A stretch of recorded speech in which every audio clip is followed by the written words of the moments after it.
Kasunod ang paglapag ni former NBA player Bol Bol sa Pinas bilang import ng TNT Tropang 5G sa paparating na Commissioner's Cup, umiingay naman ngayon ang posibleng pagsusuot niya ng Gilas Pilipinas jersey. Ngunit ang tanong, posible nga ba ito? Ang sagot alamin sa pag-abante ni Jonas Lavarias.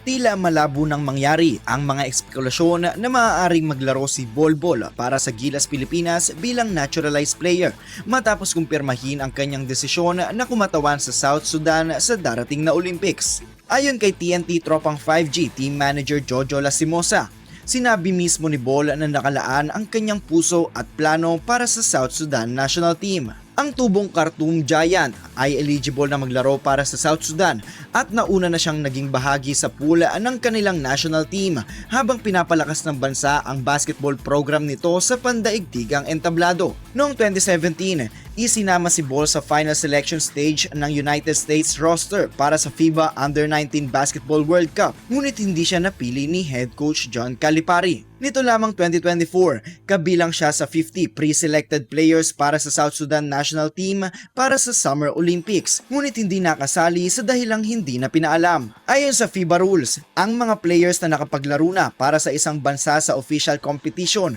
ay kadalasang nakatali sa federation ng bansang iyon. Ang mga naturalized player naman ay hindi maaaring may prior national team commitments maliban kung pumasa sa eligibility requirements. Sa kabila nito, nakatakdang maglaro si Bol bilang import ng Tropang 5G sa paparating na PBA Season 50 Commissioner's Cup, dala ang karanasan mula sa NBA kung saan naglaro siya sa Denver Nuggets, Orlando Magic at Phoenix Suns. Bagamat inaasahang palalakasin niya ang kampanya ng TNT sa PBA, ang international allegiance ni Bol ay nangangahulugang kailangan ng maghanap ng iba pang naturalized player ng Gilas Pilipinas sa hinaharap.